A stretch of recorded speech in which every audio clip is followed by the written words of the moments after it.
Entonces vamos a estudiar el libro de Jerry Bridges y el granjero siembra esa semilla. ¿Él qué hace cuando la siembra? Fertiliza. Él está fertilizando la tierra todo el tiempo, tratando la tierra, echándole abono. Él cultiva. Y él sabe que él pone su trabajo, pero que el resultado de lo que está haciendo es completamente externo. Sabe que no puede hacer germinar la semilla, como tampoco puede producir la lluvia y el sol necesarios para lograr el crecimiento y obtener una cosecha. Es un acto de fe, muchachas. Yo ayer que leía esto, yo decía, qué tremendo, porque cuando uno siembra, uno esperaría, pues mire, todo trabajo que usted hace, por ejemplo, cocino, digamos, estoy cocinando. Yo sé que eso me va a quedar o salado o dulce o simple, dependiendo de los ingredientes, ¿cierto? El resultado de esa comida casi que depende de usted, si le echó buenos condimentos, pero el que siembra, el que ara la tierra, no puede esperar que el resultado se produzca por él. Él lo hace como un acto de fe. Él pone la semillita, ara la tierra, abona la tierra, pero ya, que crezca o no crezca, eso no depende de él. Eso es un acto muy lindo de fe. Para que la cosecha sea exitosa, depende de que Dios provea estas cosas. ¿Cómo hace el que ara la tierra salir el sol? ¿Cómo hace que llueva para poder regar la semilla? Em, Hay muchas cosas, el viento incluso, hay plantas y árboles que necesitan viento para poder tener fuerza. Recuerdo que en una ocasión, en una casa donde vivíamos, mi esposo tenía unas planticas y decidió ponerlas en la ventana y abrir la ventana. Porque yo veía que las planticas sí crecían, pero como frágiles. Entonces él me decía, es que el viento hace que ellas cojan esa fuerza. Entonces como que viene el viento y como si ellas se pararan para ser más fuertes contra el viento. Entonces crecen súper fuertes. Como todo el tiempo permanecía la ventana cerrada, entonces no les daba el viento, entonces eran súper frágiles. Pero ¿de quién depende que salga el viento? Que el viento vaya de aquí o allá, de nuestro Dios. Sin embargo, el granjero sabe que a menos que se dedique diligentemente a cumplir su parte, que consiste en arar, en sembrar, en fertilizar, en cultivar, no puede esperar una cosecha llegado el momento. Es decir, él puso la semilla ya y se fue. Se fue a andar en la calle, fue a ver novelas, se fue a ver series, se fue a conversar con la vecina. No pasa nada con la semilla. Llegan las aves y se comen la semilla. ¿Sí o no? Él tiene que trabajar sobre esa semilla. Dios a ti y a mí nos ha dado una semilla. Dios a ti y a mí nos ha dado un talento. Algo que tenemos que sembrar y que tenemos que cultivar. Algo que tenemos que hacer. Pero yo quiero decirte, ahí está la semilla. El Señor ya te dio la semilla. Pero tú y yo tenemos que trabajar en esa semilla. El resultado depende del Señor. Es como tu trabajo, mi trabajo. Sobre todo, por ejemplo, para los que asesoramos clientes, vendemos.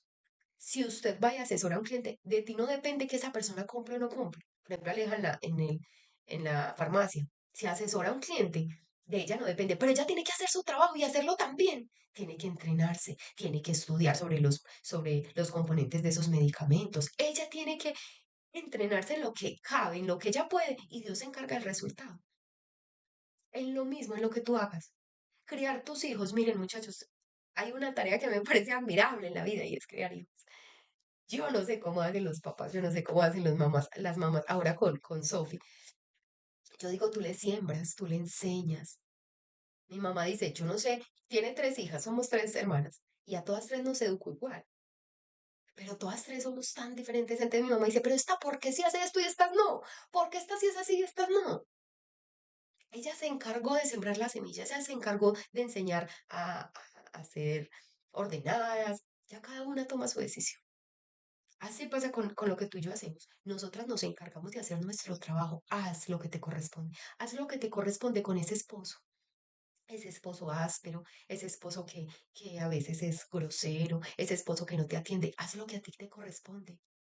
Y es respetar a tu esposo. Miren qué curioso. La Biblia no dice que la esposa ame al esposo. Obviamente tenemos que amarlo, no porque no lo diga, no tenemos que amarlo. Pero la Biblia dice que el esposo ame a la esposa, pero que la esposa respete al esposo. Entonces, el deber del esposo es amar a la esposa, porque la mujer tiende a necesitar más cariño, más cuidado, más atención. Por eso el Señor se enfoca en eso. No es que el esposo no respete a la esposa, si la ama, la va a respetar.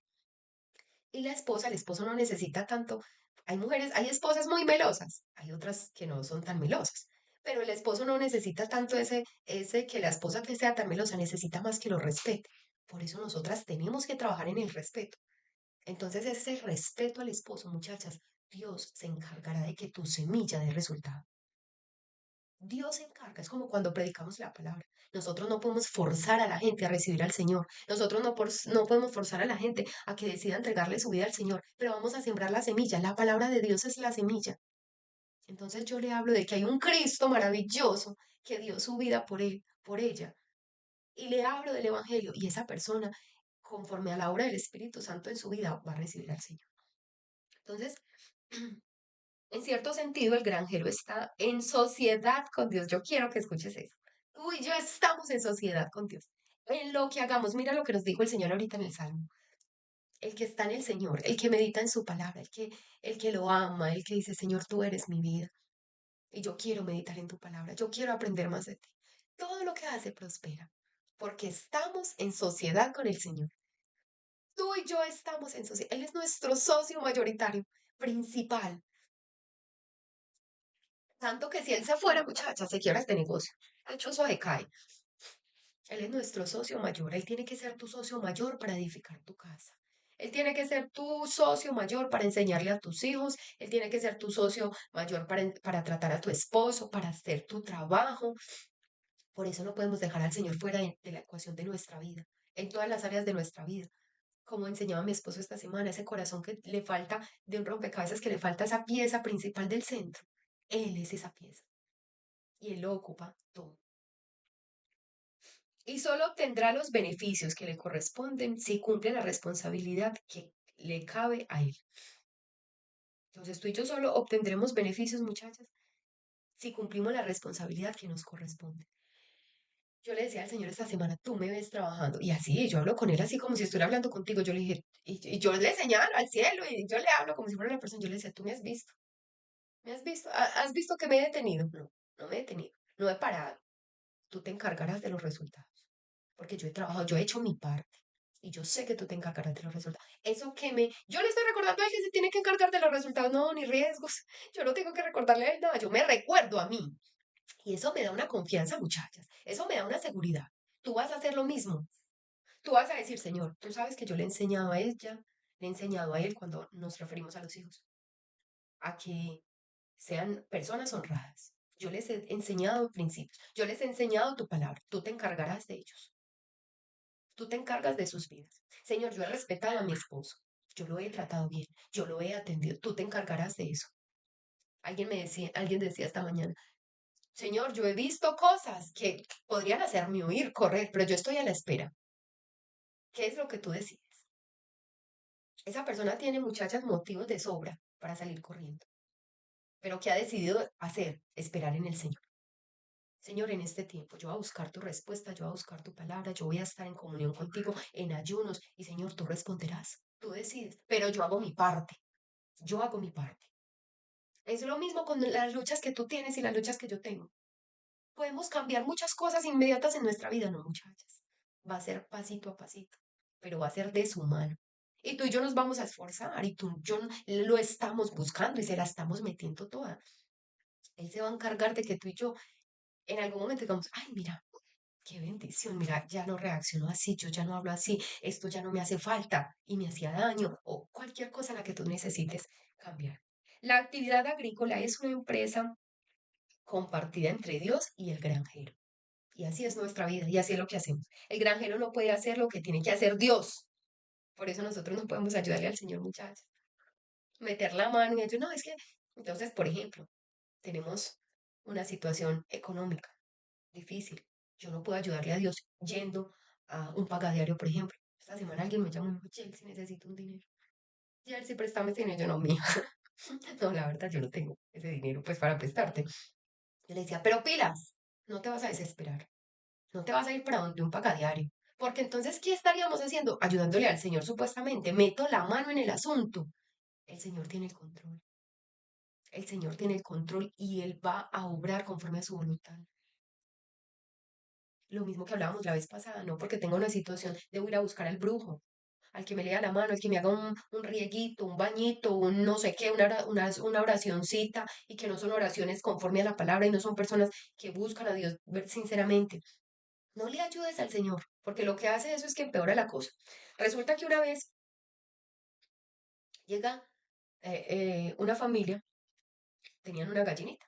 Entonces estaba ahí el huevito, la gallinita puso un huevito. Entonces el niño desesperadito, mami, mira, el huevito, venga, ayudémosle a salir al huevito, al pollito, además que ella quiere salir. No, no, hijo, digo, deja la gallinita, lo empolla a los 21 días y esperemos que salga. No, mami, pero... bueno, y todos los días el muchachito desesperado por ver el pollito, por ayudarle al pollito. Llegó el día en que el pollito empezó a salir.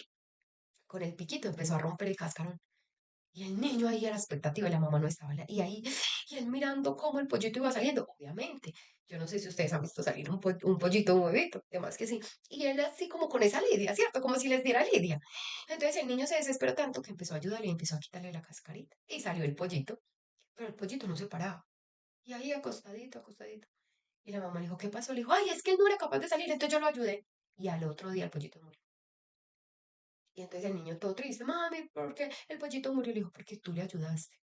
Porque él tiene que vivir su proceso, porque esto es un proceso. Y él cuando rompía esa cáscara, él cogía mucha fuerza.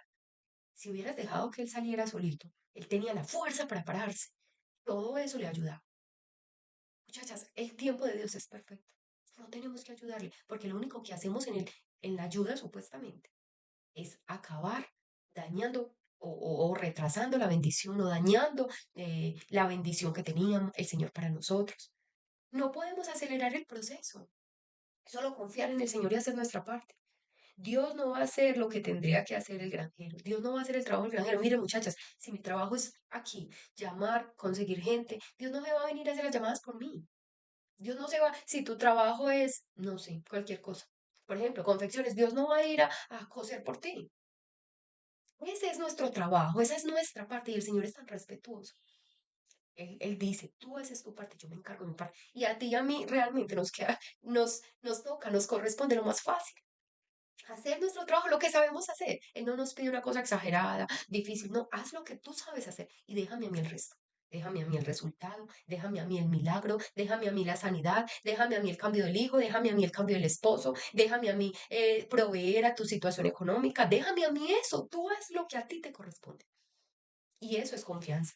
Eso es un acto de fe. ¿Ustedes creen que Moisés estaba feliz de sacar casi 40 millones de judíos, de israelitas de Egipto y llevarlos a un desierto? ¿Qué les iba a dar de comer? En el desierto no hay nada, muchachas. Miren, miren Dios cómo obra.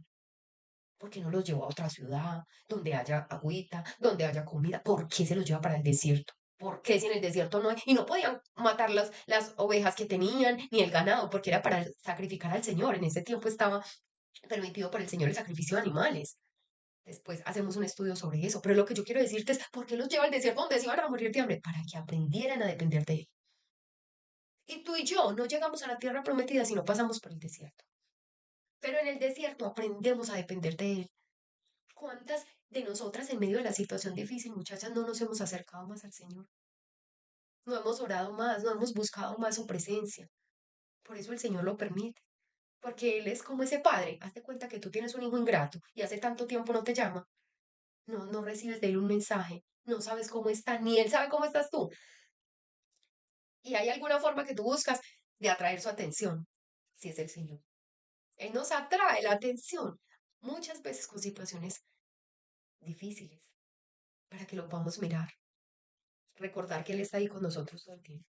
De igual modo, podemos decir que la búsqueda de la santidad es una empresa compartida entre Dios y el creyente. Nadie puede lograr medida alguna de santidad si Dios no obra en su vida, pero de igual manera, la santidad no es posible si el creyente mismo no se esfuerza. Entonces, mire, no podemos ser santos si Dios no nos santifica, si Dios no nos aparta para Él. No podemos ser santos. Pero tampoco llegamos a la santidad si nosotros no nos esforzamos por vivir en santidad. Usted puede colgar el teléfono, usted puede no responder ese mensaje. La elección es suya. Apagar el computador es suyo. Bloquear a esa persona en la red social es suya. Dios a ti te dio la capacidad. Dice la Biblia, nos dio poder, amor y dominio propio. Nos dio la capacidad de decirle no a esas cosas. de alejarme, de aislarme. Pero Dios no va a venir, o como quien, no sé, tiene un problema con el alcohol, Dios no va a venir a quitarle la botella de la mano. No, no, no, no, no, es que no te puedes tomar eso. No, Dios ya te dotó. Cuando Él te escogió, Él a todos nos dio ese poder, amor y dominio propio, ese poder para decir, no, no quiero. Es mi elección no hacerlo. El dominio propio de controlar mis deseos. Y no va a venir el Señor a quitarle la botella a nadie. No va a venir el Señor a quitarle la tentación al hombre. Se le aparece una mujer y a quitarle la tentación, a vestir la muchacha. Llega una mujer y se le desnuda al hombre y el Señor no va a venir a ponerle la ropa a la muchacha. Ya te dotó. Dios nos dotó a nosotros. Entonces, hay una parte que corresponde al Señor. Nosotros no podríamos tener, sí, en nuestras fuerzas esa capacidad, muchachas, de decirle no al pecado. Pero nosotros hemos sido capacitadas por Él. Tú y yo ahora tenemos el poder, el dominio propio, la capacidad de decirle no al pecado. Eso es lo que nos corresponde a nosotros, negarnos al pecado. Vení, vení, es que imagínate que fulana y perana, yo tengo la capacidad de decir, no quiero escuchar, no quiero que me hables de la vida de esa persona. Tú y yo tenemos la capacidad de decirle a esa vieja chismosa que se quede callada y que no te vuelva a contar nada de la vida de otra persona, que no les corresponde. Tú y yo tenemos la capacidad de cerrar nuestra boca y no juzgar a nuestro amigo, a nuestro familiar. Tenemos la capacidad. Tenemos la capacidad de no mentir. Dios ha puesto esa capacidad. Y si tú y yo estamos en comunión continua con Él, muchachas, cada vez sentimos más fuerza para hacer eso.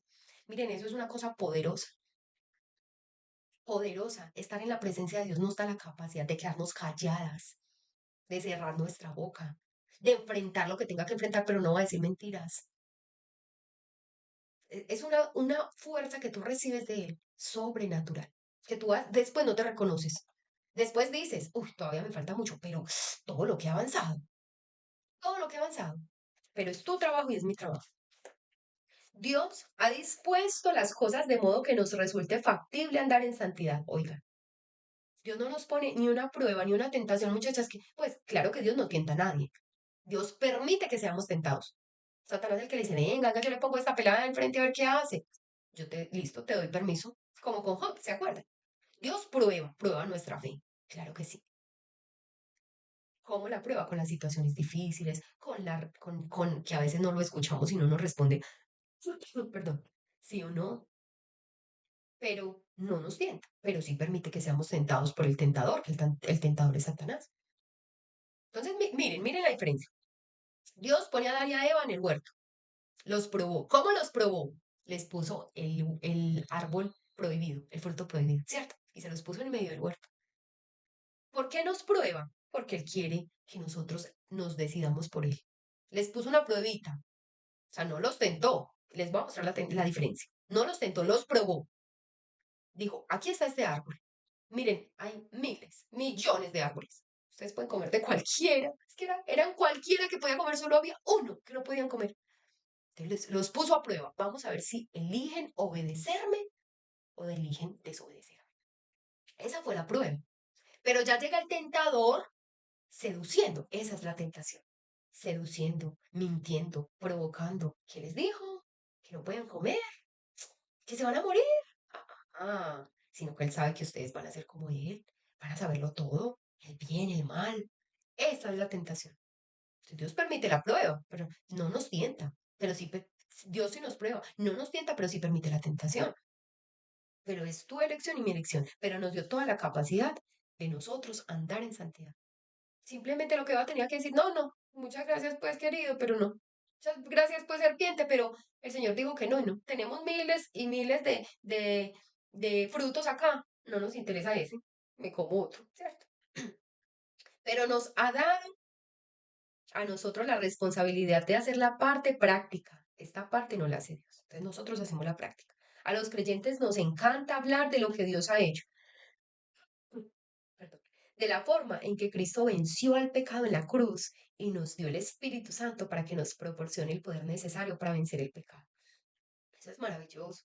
Hablar de la fuerza que nos da el Señor. Cuando yo les hablo de esto, muchachas, yo no les hablo porque yo escuché el testimonio de alguien, yo lo he vivido. Ustedes no se imaginan quién era Yelsi hace 8 años. Ustedes no se imaginan. No, y quién era Yelsi hace unos meses. ¿Y quién era Yelsi hace unos años? Todos los días el Señor algo tiene que trabajar en mí. Todos los días cambia algo en mí. Me enseña algo, me muestra algo. Pero ustedes no se imaginan la cosa con ojos que yo era. hace unos 8 años, la obra que uno ve que Dios va haciendo en uno. Entonces es hermoso hablar de eso, pero no estamos tan dispuestos a hablar de la responsabilidad que nos toca a nosotros de andar en santidad. Podemos dar dos razones principales de que esto es así. Primero, somos simplemente reacios a aceptar la responsabilidad que nos toca. Preferimos dejarle esto a Dios. Oramos para salir victoriosos cuando sabemos que tendríamos que dedicarnos a obedecer. Entonces sí, es muy bueno hablar, pero y decir, no, el Señor te da la fuerza, pero cuando llega el momento de asumir responsabilidad, de decir, esta es la parte que a mí me corresponde. No ceder a la tentación es la parte que a mí me corresponde. Ahí sí como que nos vamos para atrás. Ay, es que yo pensé que iba a ser más fácil, como quien está en un trabajo y le proponen cosas malas. Venga, vea, podemos vender esto más caro. No le decimos al jefe, facturemos otro valor. Siempre, muchachas, es que en la vida se nos presentan tantas formas de hacer las cosas mal, de ofender al Señor, en todas las áreas de nuestra vida. Podemos tener la oportunidad de fallarle a Dios, podemos tener la oportunidad de hacer lo malo. Es nuestra decisión decir, ay, pues que el Señor, ¿para qué me puso pues esa persona al frente? ¿Para qué no lo cambió de empresa? O porque ese no, ¿para qué ese novio me escribió? No, yo no puedo culpar al Señor, yo tengo que asumir responsabilidad. La segunda razón es que no entendemos la distinción que hay que hacer entre lo que ha hecho Dios y nuestra propia responsabilidad en lo tocante a la santidad. Por un buen número de años, dice el autor, estuve luchando con la siguiente pregunta. ¿Qué es lo que tengo que hacer yo por mi cuenta y en qué tengo que confiar que haga Dios? Solo cuando acabé por darme cuenta de lo que enseñaba la Biblia sobre el particular y luego sobre el particular y luego asumí la responsabilidad que me correspondía, comencé a experimentar algún progreso en la búsqueda de la santidad. Miren qué tremendo. Solo cuando él dijo, ay, sí, definitivamente esto hay que hacerlo. Ay, yo no había visto el tiempo, muchachos. Definitivamente esto hay que hacerlo. Él empezó a asumir responsabilidad y su vida empezó a cambiar. Solo cuando dijo, ¿cuál es mi parte y cuál es la parte de Dios? En todas las situaciones que se te presenten, yo quiero que te preguntes, ¿cuál es mi parte y cuál es la parte de Dios? ¿Cómo lo voy a identificar? Tú vas a decir, Dios puede hacer esto por mí. No, Dios sí lo puede hacer. Dios va a hacer esto por mí. Se va a venir a sentar, a llamar, a buscar, a quitarme esto, a quitar. No, listo, esto me toca a mí. Dejemos el resultado ahí. Mañana entonces seguimos, oremos. Señor, gracias por tu palabra. Gracias, Señor, por este autor. Gracias por Jerry Britt, Señor, porque tú lo usaste para enseñarnos. Y mira cómo de la misma naturaleza de la vida cotidiana, Señor, nosotros aprendemos tantas cosas. Y hoy, Señor, reconocemos con toda humildad, Señor, con toda sinceridad, que muchas veces te hemos culpado a ti. Pero el Señor, ¿por qué no hace esto? Pero Dios, ¿por qué no hace esto? Pues, pero Dios, ¿para qué permitió esto? Y no asumimos responsabilidades, Señor. Entonces, hoy nos hacemos responsables de eso. Te pedimos que nos ayudes. Señor, yo sé que el hecho de que estas personas estén aquí conectadas, que estemos aquí conectadas, es una evidencia, Señor, de que de verdad queremos vivir para ti. De que de verdad, Señor, necesitamos enamorarnos profundamente de ti, Señor. Con todo, con nuestra mente, cuerpo, alma, corazón, fuerzas, con todo. Entonces te pedimos que nos ayudes. Yo sé que tú ya has equipado a cada uno de ellos, Señor, para decirle no a la tentación, no al pecado. Yo te pido que les ayudes. Hoy, además que se nos van a presentar oportunidades, mañana, estos días, Señor. Pero yo hoy te pido que tu Espíritu Santo esté ahí, redarguyéndonos, enseñándonos. Si en algo erramos, si en algo pecamos, Señor, que nos des la fuerza para levantarnos y seguir y luchar y esforzarnos, Señor. Porque nosotros vamos a hacer nuestra parte en nuestro trabajo, en nuestra familia, con los esposos, con los hijos, con las esposas, en lo que a nosotros corresponde. En una entrevista, en una prueba psicotécnica, Señor, en lo que sea. Nosotros vamos a hacer nuestra mejor parte, lo vamos a hacer con excelencia, con amor, con dedicación. Y tú te vas a encargar del resultado. Te alaba nuestra alma y te bendice, Señor. Y te damos a ti toda la gloria y la honra. En el nombre de Jesús. Amén y amén.